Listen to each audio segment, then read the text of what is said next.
어느 날 이른 새벽 사위성의 기원정사에 한 제자가 부처님을 찾아왔습니다. 그의 얼굴에는 깊은 피로가 서려 있었습니다.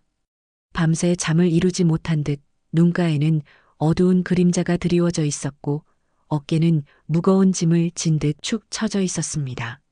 부처님께서는 조용히 그를 바라보시며 자리를 권하셨습니다. 제자는 부처님 앞에 앉아 한참을 말없이 있다가 마침내 떨리는 목소리로 입을 열었습니다. 세존이시여, 제가 감당할 수 없을 만큼 시련이 계속됩니다. 하나의 고통이 지나가면 또 다른 고통이 찾아오고 그것이 끝나면 또 다른 어려움이 기다리고 있습니다. 언제쯤 이 고통의 끝을 볼 수 있을까요? 언제쯤 평안한 날들이 올까요?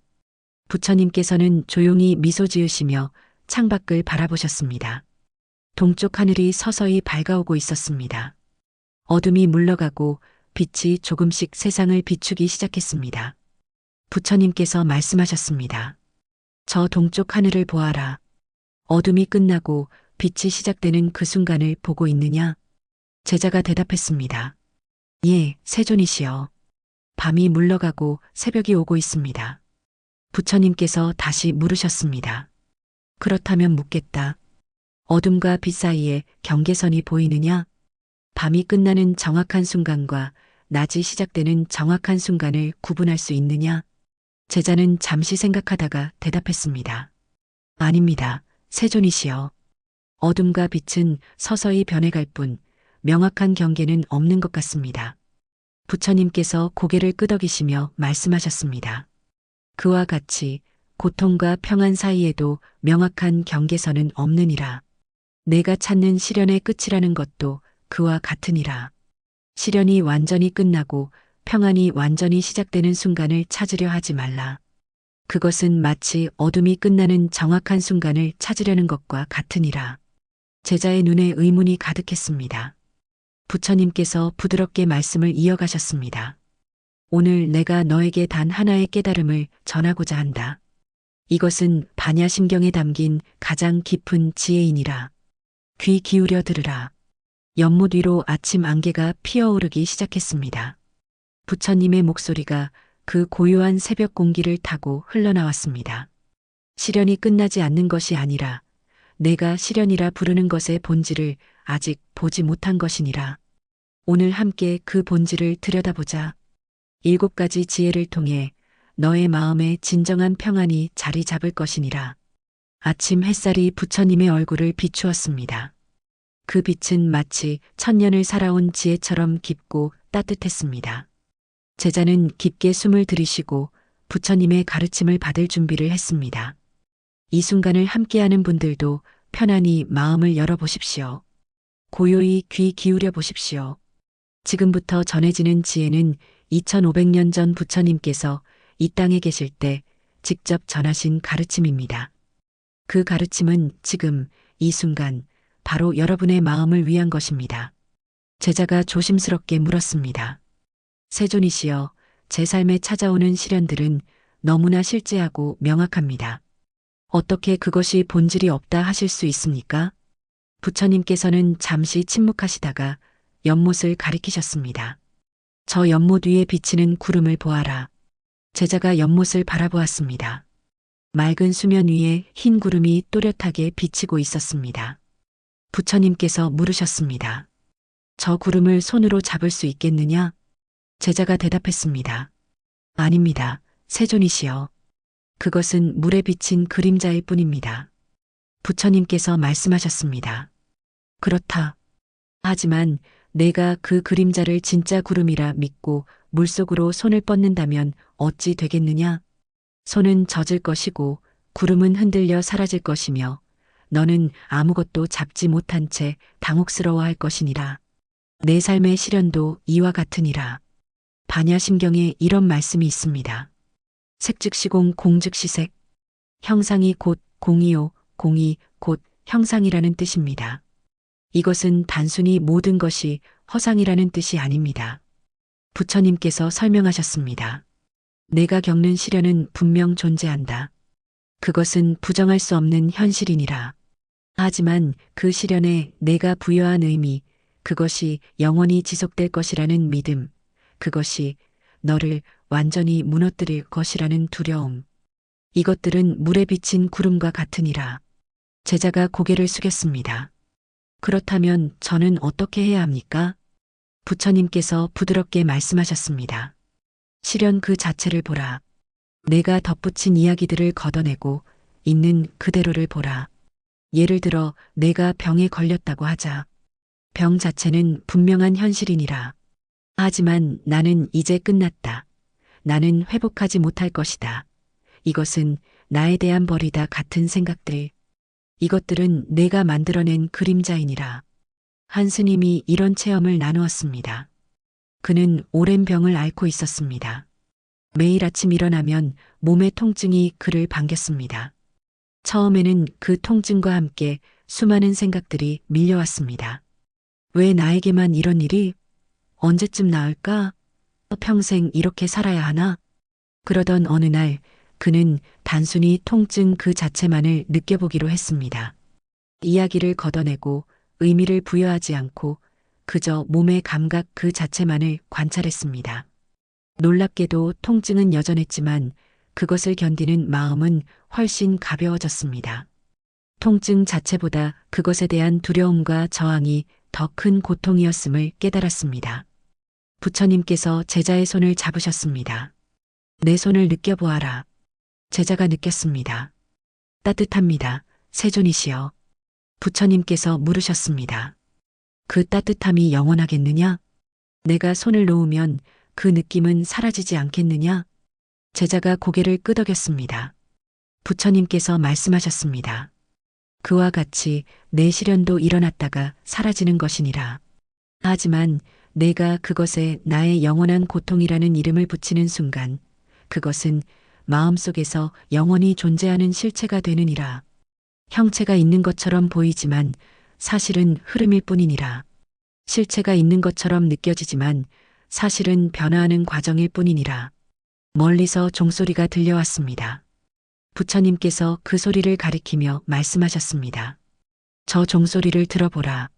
그것이 들리는 순간에도 이미 사라지고 있지 않느냐? 소리가 있다고 할 수도 없고 없다고 할 수도 없느니라. 내 시련도 이와 같으니라. 제자의 눈에 이해의 빛이 스며들기 시작했습니다. 부처님께서 마지막으로 말씀하셨습니다. 시련의 끝을 찾지 말라. 시련 속에서도 이미 평안이 함께하고 있음을 보라. 구름 그림자를 잡으려 하지 말고 맑은 물 그 자체를 보라. 아침 햇살이 더욱 환하게 세상을 비추었습니다. 첫 번째 지혜가 제자의 마음에 조용히 스며들었습니다. 제자는 잠시 명상하듯 조용히 앉아 있다가 다시 물었습니다. 세존이시여, 그렇다면 이 고통을 느끼는 나는 무엇입니까? 분명 나는 고통스럽고 나는 시련을 겪고 있는데 그 나도 실체가 없다는 말씀이십니까? 부처님께서는 미소를 지으셨습니다. 마치 오래 기다려온 질문을 받으신 것처럼. 좋은 질문이니라. 이제 우리는 더 깊은 곳으로 들어가야 하느니라. 부처님께서 근처에 있던 향로를 가리키셨습니다. 향로에서는 얇은 연기가 피어오르고 있었습니다. 저 연기를 보아라. 연기는 어디서 시작되고 어디서 끝나느냐? 제자가 향로를 자세히 바라보았습니다. 향이 타는 곳에서 시작되어 공중으로 올라가다가 어느 순간 사라집니다. 부처님께서 물으셨습니다. 그 연기의 어느 부분이 연기 자체이냐? 위쪽인가, 아래쪽인가, 중간인가? 아니면 전체인가? 제자는 대답하기 어려웠습니다. 부처님께서 말씀하셨습니다. 연기는 매 순간 변하고 있느니라. 위쪽의 연기는 이미 사라지고 있고 아래쪽의 연기는 막 생겨나고 있느니라. 그렇다면 연기라는 것은 무엇이냐? 그것은 끊임없는 변화의 흐름에 우리가 붙인 이름일 뿐이니라. 반야심경에는 이렇게 적혀 있습니다. 무아상, 무인상, 무중생상, 무수자상. 나라는 모습도, 사람이라는 모습도, 중생이라는 모습도, 살아가는 이라는 모습도 없다는 뜻입니다. 부처님께서 설명을 이어가셨습니다. 내가 나라고 부르는 것을 한번 살펴보자. 10년 전에 너와 지금의 너는 같은 사람이냐? 제자가 대답했습니다. 같은 사람입니다. 세존이시여.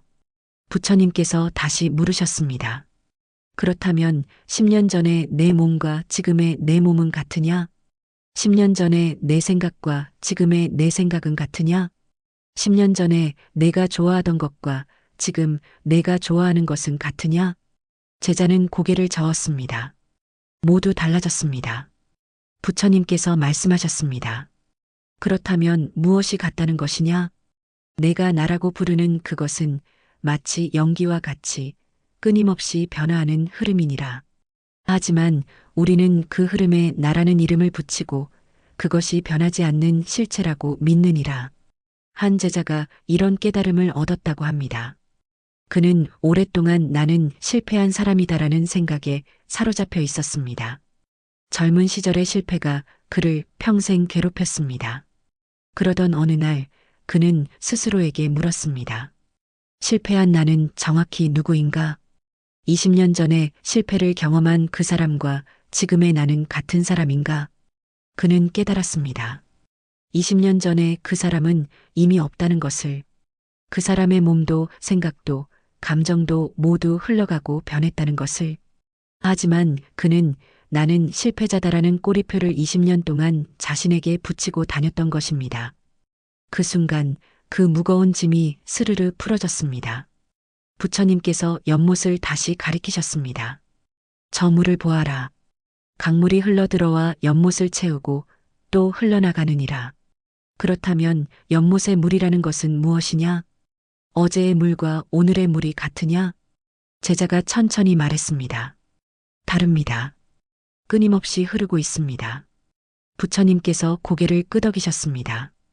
그렇다. 하지만 우리는 여전히 연못이라 부르고 물이라 부르느니라. 마찬가지로 나라는 것도 끊임없이 흐르는 강물과 같으니라. 고정된 나는 없느니라. 다만 끊임없이 변화하는 흐름이 있을 뿐이니라. 제자가 깊이 생각에 잠겼습니다. 부처님께서 부드럽게 말씀하셨습니다. 그렇다면 고통받는 나는 누구냐? 시련을 겪는 나는 누구냐? 지금 이 순간 이 고통을 느끼는 주체를 찾을 수 있느냐? 제자는 자신의 내면을 깊이 들여다보았습니다. 고통은 있었습니다. 감정은 있었습니다. 생각은 있었습니다. 하지만 그것들을 소유한 고정된 나를 찾을 수 없었습니다. 부처님께서 말씀하셨습니다. 고통은 일어나고 사라지느니라. 하지만 고통받는 나는 없느니라. 다만 고통이라는 경험이 일어날 뿐이니라. 마치 하늘에 구름이 떠다니듯 마음의 고통이 스쳐 지나갈 뿐이니라. 하늘은 구름에 물들지 않고 구름이 사라져도 하늘은 여전히 그대로이니라. 멀리서 새소리가 들려왔습니다. 부처님께서 그 소리를 듣고 계셨습니다. 새소리가 들리느냐? 그렇다면 듣는 나는 누구냐? 귀가 듣는 것이냐? 마음이 듣는 것이냐? 아니면 나라는 존재가 듣는 것이냐? 제자는 답할 수 없었습니다. 부처님께서 미소 지으시며 말씀하셨습니다. 그저 들림이 일어날 뿐이니라. 마찬가지로 그저 고통이 일어날 뿐이니라. 고정된 나가 고통받는 것이 아니라 고통이라는 경험이 일어나고 사라질 뿐이니라. 이것을 깊이 이해할 때 고통은 여전히 있을지라도 그것에 대한 저항과 두려움은 사라지느니라. 제자의 어깨가 조금 더 가벼워진 것 같았습니다. 부처님께서 마지막으로 말씀하셨습니다. 시련을 겪는 나를 찾지 말라. 다만 시련이라는 경험이 흘러가고 있음을 보라. 강물은 흐르지만 강은 그대로이듯 경험은 흘러가지만 본성은 그대로이니라.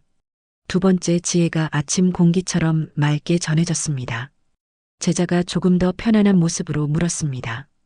세존이시여, 그렇다면 왜 저는 이토록 시련이 힘들게 느껴지는 것입니까?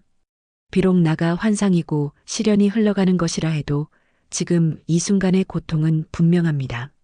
부처님께서 근처에 있던 꽃 한 송이를 집어드셨습니다. 아름다운 연꽃이었습니다. 이 꽃이 아름답다고 생각하느냐? 제자가 대답했습니다. 예, 세존이시여. 매우 아름답습니다. 부처님께서 그 꽃을 제자에게 건네셨습니다. 그렇다면 이 꽃을 내가 가져라. 제자가 꽃을 받았습니다. 부처님께서 말씀하셨습니다. 이제 그 꽃을 놓지 말고 계속 쥐고 있어라. 내일도 모레도 한 달 후에도 계속 쥐고 있어라. 제자가 의아해하며 물었습니다.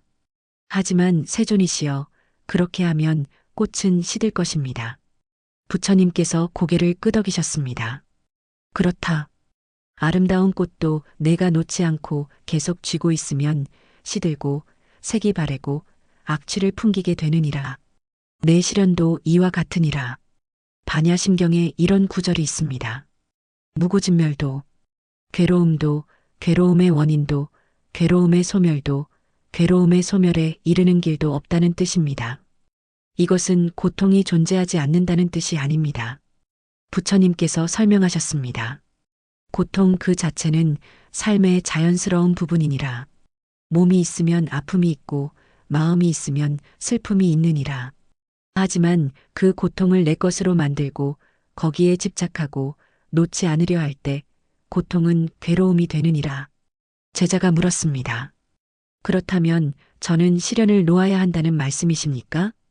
부처님께서 손을 펼쳐 보이셨습니다. 손을 펼쳐 보아라. 제자가 손을 펼쳤습니다. 손을 펼치면 꽃은 손바닥 위에 있지만 내가 꽃을 쥐고 있는 것은 아니니라. 바람이 불면 꽃은 날아갈 수도 있느니라. 하지만 그것으로 인해 내 손이 아프지는 않느니라. 한 수행자의 이야기가 있습니다. 그는 오랫동안 한 가지 시련을 겪고 있었습니다. 매일 아침 눈을 뜨면 그 문제가 가장 먼저 떠올랐습니다. 밤에 잠들기 전에도 그 걱정이 마지막이었습니다. 그는 그 문제를 해결하려 애쓰고 분석하고 걱정했습니다. 어느 날 스승이 그에게 물었습니다. 그 문제가 내 손에 있지 않은 시간이 하루 중 얼마나 되느냐? 그는 깨달았습니다. 문제 자체보다 그가 그 문제를 손에서 놓지 않고 계속 쥐고 있었다는 것을. 문제는 일어났다가 사라지는 것인데 그가 그것을 꽉 움켜쥐고 있었던 것입니다. 그날부터 그는 조금씩 손을 펼치는 연습을 했습니다.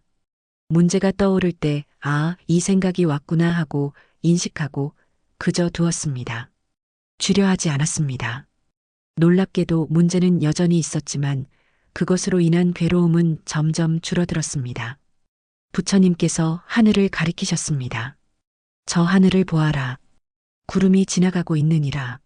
하늘이 구름을 붙잡으려 하느냐? 아니면 구름을 밀어내려 하느냐? 제자가 대답했습니다. 아닙니다. 세존이시여. 하늘은 그저 구름이 지나가도록 내버려 둡니다. 부처님께서 미소 지으셨습니다. 그와 같이 내 마음도 그러해야 하느니라. 시련이 와도 붙잡으려 하지 말고 밀어내려 하지도 말라. 그저 지나가도록 내버려 두라. 하늘은 구름으로 인해 더러워지지 않고 구름이 사라진다고 해서 더 깨끗해지지도 않느니라. 내 본성도 그와 같으니라. 제자가 깊게 숨을 들이쉬었습니다. 부처님께서 말씀을 이어가셨습니다. 집착에는 두 가지가 있느니라. 하나는 좋은 것을 붙잡으려는 집착이고 다른 하나는 나쁜 것을 밀어내려는 집착이니라. 둘 다 집착이니라. 연꽃이 아름답다고 해서 영원히 쥐고 있으면 썩어 악취를 풍기고 고통이 괴롭다고 해서 필사적으로 밀어내려 하면 더욱 단단해지느니라. 제자가 물었습니다. 그렇다면 아무것도 하지 말아야 한다는 말씀입니까?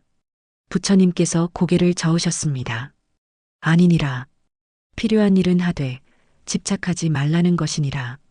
농부는 씨를 뿌리고 물을 주지만 싹이 돋아나도록 억지로 땅을 파헤치지 않느니라. 의사는 환자를 치료하지만 병이 당장 낫기를 강요하지 않느니라. 그와 같이 내가 할 수 있는 일을 하되 결과에 집착하지 말라. 시련을 피하려 애쓰지도 말고 시련 속에 머물려 하지도 말라. 흐르는 강물처럼 그저 흘러가도록 두라. 바람이 불어와 나뭇잎들이 살랑거렸습니다. 부처님께서 그 소리를 들으며 말씀하셨습니다. 바람이 불 때 나무는 저항하느냐? 아니니라. 나무는 바람과 함께 흔들리느니라. 그래서 부러지지 않느니라. 내 마음도 그러해야 하느니라. 시련이 올 때 저항하지 말고 그것과 함께 흔들려라. 흔들리되 부러지지 않을 것이니라. 제자의 얼굴에 평화로운 빛이 스며들었습니다. 세 번째 지혜가 마음 깊은 곳에 새겨졌습니다. 해가 중천에 올랐습니다. 부처님과 제자는 나무 그늘 아래에 앉아 있었습니다. 제자가 조심스럽게 물었습니다. 세존이시여, 그렇다면 평안을 얻으려는 마음도 집착입니까? 시련에서 벗어나고 싶은 마음도 버려야 합니까? 부처님께서 주변을 둘러보시다가 땅에 떨어진 낙엽 하나를 집어드셨습니다. 이 낙엽을 보아라. 이것은 나무에서 떨어져 땅으로 왔느니라. 낙엽이 땅으로 떨어지려고 애를 썼느냐? 제자가 대답했습니다. 아닙니다. 세존이시여. 때가 되어 자연스럽게 떨어진 것입니다. 부처님께서 고개를 끄덕이셨습니다. 그렇다. 낙엽은 나무에 매달리려 애쓰지도 않았고 땅으로 떨어지려 애쓰지도 않았느니라. 그저 자연의 흐름을 따랐을 뿐이니라. 반야심경에는 이런 말씀이 있습니다. 무소득 이무소득고 얻을 것이 없으니 얻을 것이 없는 까닭에. 부처님께서 설명하셨습니다. 많은 사람들이 평안을 얻으려 하느니라. 깨달음을 획득하려 하느니라. 시련으로부터 벗어나려 하느니라. 하지만 이것이 바로 새로운 집착이니라. 제자가 혼란스러운 표정을 지었습니다. 그렇다면 저는 아무것도 구하지 말아야 합니까? 부처님께서 손에 든 낙엽을 바람에 날려보내셨습니다. 낙엽은 가볍게 춤추듯 공중으로 날아갔습니다. 저 낙엽을 보아라. 낙엽은 어디로 가고 싶어 하느냐? 목적지가 있느냐? 제자가 낙엽을 바라보며 말했습니다. 목적지가 없는 것 같습니다. 그저 바람이 가는 대로 떠다닐 뿐입니다. 부처님께서 말씀하셨습니다. 그렇다. 하지만 낙엽은 불안해하지 않느니라. 어디로 가야 할지 고민하지도 않느니라. 그저 있는 그대로 흘러갈 뿐이니라. 한 수행자가 이런 깨달음을 얻었습니다. 그는 오랫동안 깨달음을 얻어야 한다는 생각에 사로잡혀 있었습니다. 매일 열심히 수행했고 명상했고 경전을 읽었습니다. 하지만 시간이 갈수록 더 조급해졌습니다. 왜 아직도 깨닫지 못했을까? 언제쯤 평안을 얻을 수 있을까? 그러던 어느 날 스승이 그에게 물었습니다. 깨달음을 얻으려는 그 마음이 바로 깨달음을 가로막는 장애물이 아니겠느냐? 그 순간 그는 모든 것을 내려놓았습니다. 얻으려는 마음도 되려는 마음도 모두 내려놓았습니다. 그리고 그 순간 그가 찾던 평안이 이미 그곳에 있었음을 알았습니다. 얻을 것이 없었습니다. 원래부터 그곳에 있었기 때문입니다. 부처님께서 하늘을 가리키셨습니다. 하늘은 맑아지려고 노력하느냐? 구름이 지나간 후 하늘은 이제 나는 맑아졌다고 기뻐하느냐? 제자가 대답했습니다. 아닙니다. 하늘은 원래 맑습니다. 구름이 있건 없건 하늘의 본성은 변하지 않습니다. 부처님께서 미소 지으셨습니다. 그와 같이 내 본성도 원래 평안하니라. 시련이 있건 없건 내 본성은 변하지 않느니라. 평안을 얻으려 하지 말라. 내가 이미 평안함을 알아차리기만 하면 되느니라. 제자가 깊이 생각했습니다. 부처님께서 말씀을 이어가셨습니다. 사람들은 행복을 미래에서 찾으려 하느니라. 이 시련만 지나가면 행복할 거야. 이것만 얻으면 평안할 거야 하고 생각하느니라. 하지만 미래는 오지 않느니라. 왜냐하면 미래가 오면 그것은 지금이 되기 때문이니라. 그리고 지금에서 또다시 미래를 찾느니라. 이것이 끝없는 갈증이니라. 제자가 물었습니다. 그렇다면 어떻게 해야 합니까? 부처님께서 제자의 손을 잡으셨습니다. 지금 이 순간을 느껴보라. 내 손의 온기를 느껴보라. 제자가 집중했습니다. 이 순간에 평안이 있느냐 없느냐? 제자가 조용히 느껴보았습니다. 그리고 놀랍게도 그 순간에는 평안이 있었습니다. 과거의 후회도 미래의 걱정도 그 순간에는 잠시 사라졌습니다. 부처님께서 말씀하셨습니다. 평안은 항상 지금에만 있느니라. 과거에도 미래에도 없느니라. 오직 지금이라는 이 순간에만 있느니라. 하지만 우리는 늘 과거를 후회하거나 미래를 걱정하며 지금을 놓치느니라. 바람이 다시 불어왔습니다. 부처님께서 눈을 감으시며 말씀하셨습니다. 이 바람을 느껴보라. 바람은 어제의 바람이 아니고 내일의 바람도 아니니라. 지금 이 순간의 바람이니라. 내 삶도 그러하니라. 지금 이 순간 말고는 아무것도 없느니라. 제자의 마음이 점점 가벼워졌습니다. 부처님께서 마지막으로 말씀하셨습니다. 얻으려 하지 말라. 내가 찾는 것은 이미 내 안에 있느니라. 시련에서 벗어나려 하지 말라. 시련 속에서도 평안은 함께하고 있느니라. 다만 그것을 알아차리기만 하면 되느니라. 네 번째 지혜가 고요히 마음에 스며들었습니다. 오후에 햇살이 부드럽게 내리쬐었습니다. 기원정사의 연못에는 연꽃들이 고요히 피어 있었습니다. 제자가 그 연꽃들을 바라보며 물었습니다. 세존이시여, 그렇다면 시련과 고통이 더 이상 저를 괴롭히지 않을 수 있습니까? 부처님께서 연못을 가리키셨습니다. 저 연꽃들을 보아라. 연꽃은 진흙 속에 뿌리를 두고 있지 않느냐? 제자가 대답했습니다. 예, 세존이시여. 부처님께서 물으셨습니다. 그렇다면 연꽃은 진흙으로 인해 더러워지느냐?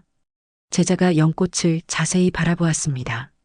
연꽃은 진흙탕 위에 피어 있었지만 그 꽃잎은 깨끗하고 순결했습니다. 물방울이 꽃잎 위를 굴러도 흔적을 남기지 않았습니다.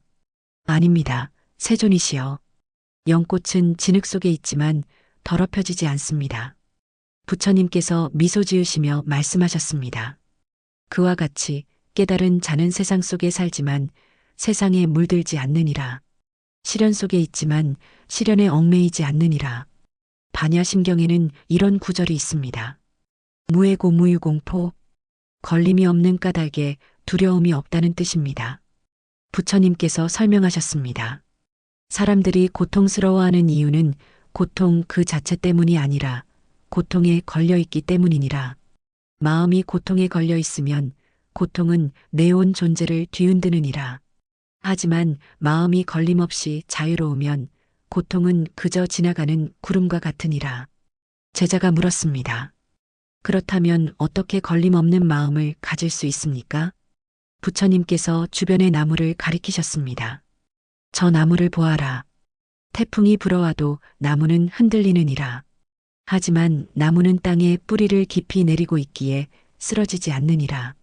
흔들리되 부러지지 않느니라. 한 노승의 이야기가 있습니다. 그는 평생 많은 시련을 겪었습니다.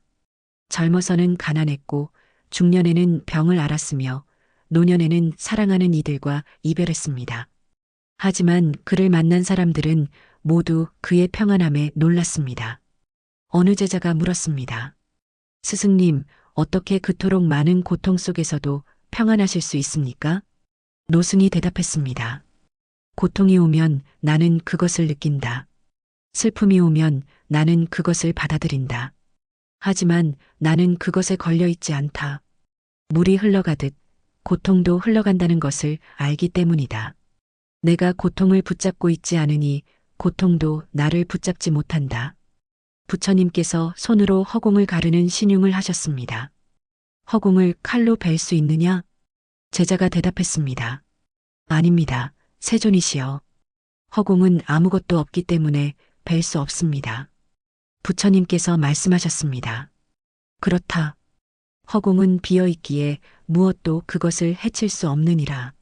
마찬가지로 마음이 집착으로 가득 차 있지 않고 비어 있을 때 어떤 시련도 그 마음을 해칠 수 없느니라. 이것이 바로 걸림 없음이니라. 제자가 깊이 생각했습니다. 부처님께서 말씀을 이어가셨습니다. 걸림이 생기는 것은 이렇게 되어야 한다. 저렇게 되어서는 안 된다는 생각 때문이니라. 나는 고통받아서는 안 된다. 나는 행복해야 한다. 시련은 빨리 끝나야 한다. 이런 생각들이 바로 마음의 걸림이니라. 하지만 삶은 내 생각대로 흘러가지 않느니라. 삶은 그저 흘러가느니라. 부처님께서 하늘을 가리키셨습니다. 하늘은 맑아야 한다고 생각하느냐? 비가 와서는 안 된다고 생각하느냐? 제자가 대답했습니다. 아닙니다. 하늘은 때로 맑고 때로 흐립니다. 그것이 자연입니다. 부처님께서 고개를 끄덕이셨습니다. 그렇다. 내 삶도 그러하니라. 때로는 평안하고 때로는 시련이 오느니라. 이것이 삶의 자연스러운 흐름이니라. 이것을 받아들일 때 마음에는 더 이상 걸림이 없느니라. 제자가 물었습니다. 그렇다면 저는 모든 것을 그냥 받아들이고 아무것도 하지 말아야 합니까? 부처님께서 고개를 저으셨습니다. 아니니라.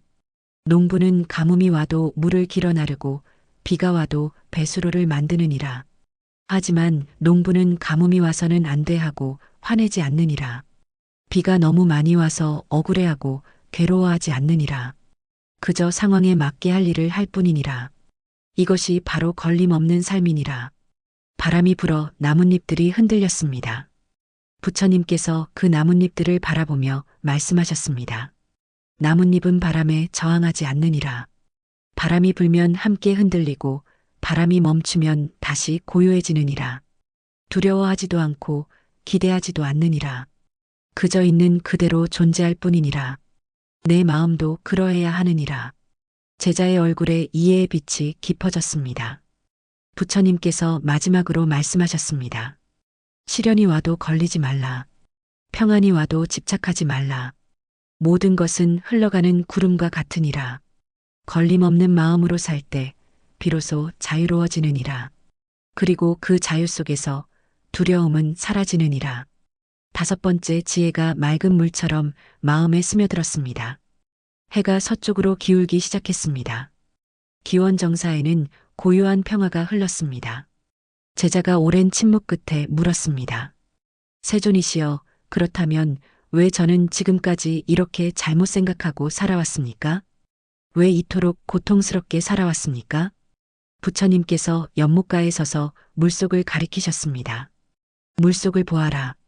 무엇이 보이느냐? 제자가 물을 들여다보았습니다. 나무가 보입니다. 세존이시여. 부처님께서 물으셨습니다. 그 나무가 물속에 있느냐? 제자가 고개를 들어 위를 보았습니다. 나무는 물가에 서 있었고 물속에 보이는 것은 그 나무의 그림자였습니다. 아닙니다. 세존이시여. 그것은 나무의 그림자입니다. 부처님께서 말씀하셨습니다. 그렇다. 하지만 만약 내가 평생 물속만 보고 살았다면 그 그림자를 진짜 나무라고 믿지 않았겠느냐? 위를 올려다보지 않았다면 진짜 나무를 보지 못했을 것이니라. 반야심경에 이런 말씀이 있습니다. 원리전도몽상. 뒤바뀌고 거꾸로 된 망상에서 멀리 떠난다는 뜻입니다. 부처님께서 설명하셨습니다. 사람들은 마치 물속의 그림자를 진짜라고 믿듯 거꾸로 된 생각을 진실이라고 믿고 사느니라. 영원한 것을 영원하다 믿고 변하는 것을 변하지 않는다 믿느니라. 고통을 실제한다 믿고 나라는 존재가 고정되어 있다 믿느니라. 이 모든 것이 뒤바뀐 생각이니라. 제자가 물었습니다. 그렇다면 어떤 생각들이 뒤바뀐 것입니까? 부처님께서 손가락 하나를 들어 보이셨습니다. 첫째, 사람들은 나라는 것이 고정되어 있다고 생각하느니라. 나는 이런 사람이야. 나는 항상 이렇게 실패해. 나는 바뀔 수 없어. 하지만 진실은 나라는 것은 매 순간 흘러가고 변하는 것이니라. 손가락 둘을 들어 보이셨습니다. 둘째, 사람들은 고통이 영원하다고 생각하느니라. 이 고통은 끝나지 않을 거야. 나는 평생 이렇게 살 거야. 하지만 진실은 모든 것은 무상하여 반드시 변하느니라. 손가락 셋을 들어 보이셨습니다. 셋째, 사람들은 행복이 바깥에 있다고 생각하느니라. 이것만 얻으면 행복할 거야. 저 사람처럼 되면 평안할 거야. 하지만 진실은 평안은 이미 내 본성 속에 있느니라. 한 수행자의 깨달음이 있습니다. 그는 오랫동안 나는 불행한 사람이라는 생각에 사로잡혀 있었습니다. 어린 시절의 상처가 그를 평생 괴롭혔습니다. 그는 나는 상처받은 사람이라는 정체성을 만들고 그것을 진실이라 믿었습니다. 모든 일을 그 렌즈를 통해 해석했습니다. 누군가 친절해도 나를 동정하는구나라고 생각했고 누군가 무심해도 역시 나는 사랑받을 수 없는 사람이라고 생각했습니다. 어느 날 스승이 그에게 물었습니다. 그 생각이 정말 진실이냐? 아니면 내가 만들어낸 이야기이냐? 그 순간 그는 깨달았습니다. 나는 불행한 사람이라는 것은 사실이 아니라 그가 평생 믿어온 이야기였다는 것을. 그 이야기를 내려놓는 순간 완전히 다른 세상이 펼쳐졌습니다. 부처님께서 하늘을 가리키셨습니다. 해가 동쪽에서 떠서 서쪽으로 진다고 사람들은 말하느니라. 하지만 실제로는 해가 움직이는 것이 아니라 땅이 돌고 있느니라. 사람들은 오랫동안 이것을 반대로 생각했느니라. 마찬가지로 내 삶의 많은 것들도 거꾸로 보고 있을 수 있느니라. 제자가 깊이 생각에 잠겼습니다. 부처님께서 말씀을 이어가셨습니다. 특히 시련에 대해 사람들은 이렇게 생각하느니라. 시련은 나쁜 것이고 피해야 할 것이다. 하지만 진실은 다르니라. 시련은 나쁜 것도 좋은 것도 아니니라. 그것은 단지 삶의 한 부분일 뿐이니라. 연꽃이 진흙 없이 피어날 수 없듯 지혜는 시련 없이 깊어질 수 없느니라. 제자가 말했습니다. 하지만 세존이시여, 고통은 분명 괴롭습니다. 부처님께서 고개를 끄덕이셨습니다.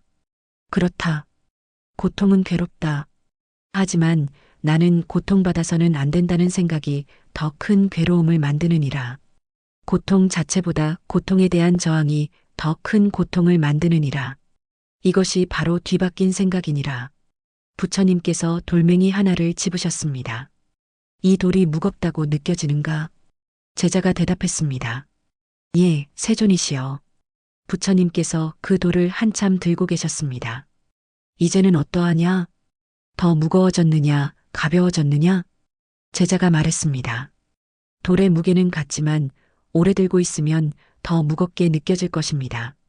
부처님께서 돌을 내려놓으셨습니다. 그렇다. 시련도 이와 같으니라. 시련 자체의 무게보다 그것을 오래 붙들고 있는 것이 더 큰 무게를 만드느니라. 왜 나에게만 이런 일이? 언제까지 이어질까? 나는 이것을 감당할 수 없어. 이런 생각들이 시련을 더 무겁게 만드느니라. 제자의 눈에 깊은 이해가 생겼습니다. 부처님께서 마지막으로 말씀하셨습니다. 뒤바뀐 생각을 바로잡는 것이 바로 깨달음이니라. 물속의 그림자가 아니라 진짜 나무를 보는 것이니라. 그럴 때 비로소 시련의 본질을 보게 되느니라. 그리고 그 본질 속에서 자유를 발견하느니라. 6번째 지혜가 마음 깊은 곳에 새겨졌습니다. 해가 완전히 서쪽 하늘로 기울었습니다. 붉은 노을이 기원정사를 물들였습니다. 제자와 부처님은 하루 종일 함께 앉아 이야기를 나누었습니다. 제자의 얼굴에는 이제 깊은 평화가 깃들어 있었습니다. 부처님께서 조용히 물으셨습니다. 이제 내 마음은 어떠하냐? 제자가 깊게 숨을 들이쉬고 대답했습니다. 세존이시여, 신기하게도 제 시련은 여전히 그곳에 있습니다. 하지만 그것을 바라보는 제 마음이 완전히 달라졌습니다. 마치 무거운 짐을 내려놓은 것 같습니다. 부처님께서 미소 지으시며 말씀하셨습니다. 그것이 바로 열반이니라. 반야심경의 마지막 구절에는 이런 말씀이 있습니다. 구경열반, 궁극의 평안, 완전한 깨달음이라는 뜻입니다. 제자가 조심스럽게 물었습니다. 세존이시여, 열반이란 죽음 이후에 오는 것이 아닙니까? 부처님께서 고개를 저으셨습니다. 많은 사람들이 그렇게 오해하느니라. 하지만 열반은 죽음 이후에 어떤 장소가 아니니라.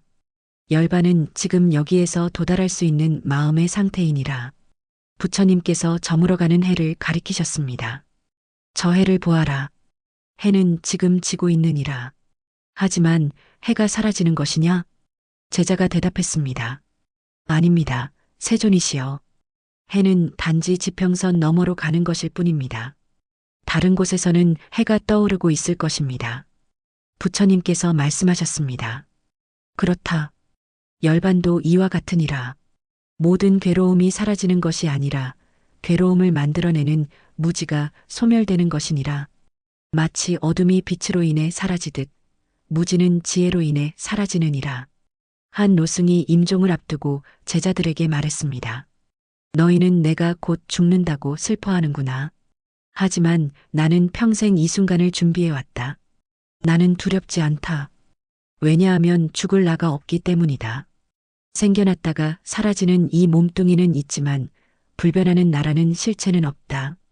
마치 파도가 일어났다가 바다로 돌아가듯 이 몸도 자연으로 돌아갈 뿐이다. 그것이 무엇이 두렵겠느냐? 그의 얼굴에는 깊은 평화가 있었습니다. 그것이 바로 열반이었습니다. 부처님께서 말씀하셨습니다. 열반은 세 가지 문을 통해 이해할 수 있느니라. 첫째는 공의 문이니라. 모든 것이 공하다는 것을 깨닫는 것이니라. 둘째는 무상의 문이니라. 고정된 모습이 없다는 것을 깨닫는 것이니라. 셋째는 무언의 문이니라. 구하고자 하는 마음이 없는 것이니라. 제자가 깊이 새기며 들었습니다. 부처님께서 말씀을 이어가셨습니다. 사람들은 열반을 얻으려 하느니라. 하지만 열반은 얻을 수 있는 것이 아니니라. 왜냐하면 열반은 이미 내 본성이기 때문이니라.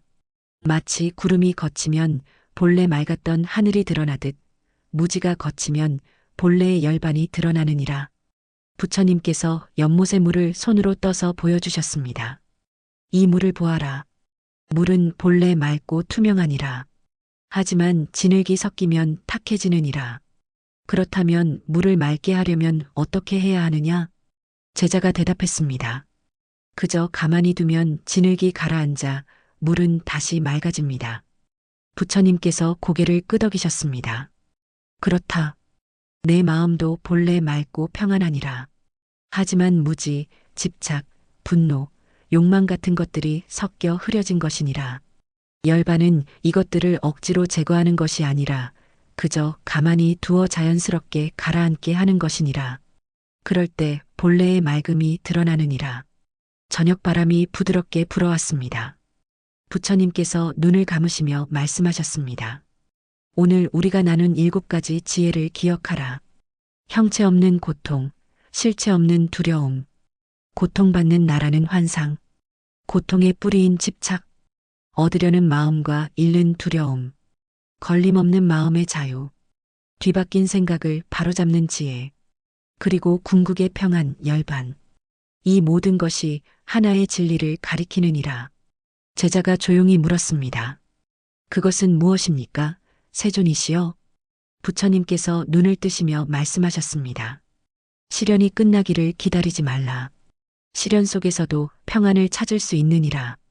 왜냐하면 평안은 상황에 있는 것이 아니라 그것을 바라보는 내 마음에 있기 때문이니라. 이것이 부처님이 남긴 단 하나의 깨달음이니라. 제자는 깊게 절을 올렸습니다.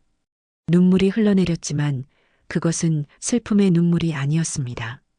깊은 감사와 깨달음의 눈물이었습니다. 부처님께서 제자의 머리를 쓰다듬으시며 말씀하셨습니다. 이제 가거라. 그리고 내가 깨달은 것을 다른 이들에게도 나누어 주라.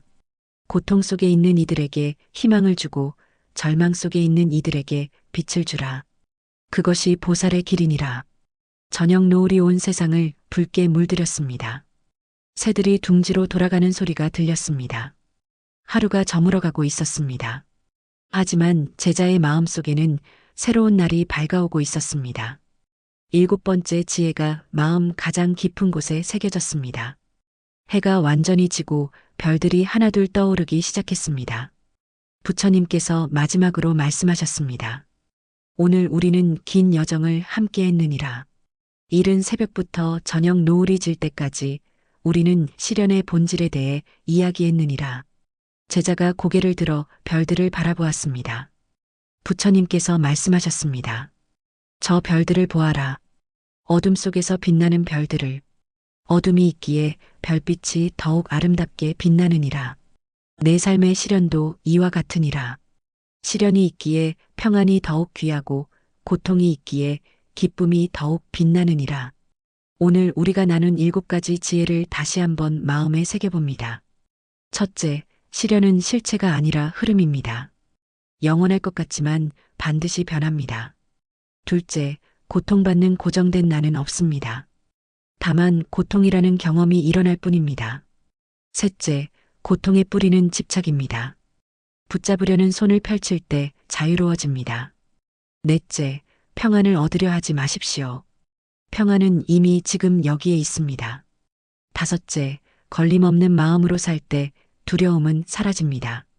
흔들리되 부러지지 않는 나무처럼. 여섯째, 뒤바뀐 생각을 바로잡으십시오. 물속의 그림자가 아니라 진짜를 보십시오. 일곱째, 열반은 죽음 이유가 아니라 지금 여기에 있습니다. 본래부터 맑았던 마음을 발견하는 것입니다. 이 모든 지혜가 하나의 진리로 모입니다. 시련이 끝나기를 기다리지 마십시오. 시련 속에서도 평안을 찾을 수 있습니다. 이 순간을 함께한 분들께 전합니다. 혹시 지금 끝없는 시련 속에 계신가요? 언제 이 고통이 끝날지 막막하신가요? 부처님의 지혜는 이렇게 말씀하십니다. 시련의 끝을 찾지 말고 시련 속에서도 평안할 수 있는 마음을 찾으라. 그것이 진정한 자유입니다. 오늘 이 가르침이 여러분의 마음에 작은 씨앗이 되기를 바랍니다. 그 씨앗이 언젠가 아름다운 연꽃으로 피어나기를 바랍니다. 진흙 속에서도 깨끗하게 피어나는 연꽃처럼. 이 영상이 도움이 되셨다면 좋아요와 구독 부탁드립니다. 여러분의 작은 응원이 더 많은 이들에게 부처님의 지혜를 전하는 힘이 됩니다. 댓글로 여러분의 생각을 나누어 주셔도 좋습니다. 함께 나누는 지혜는 더욱 깊어집니다. 부처님의 자비가 여러분과 함께 하시기를. 오늘도 평안한 하루 보내시길 바랍니다. 나무 아미타불 관세음보살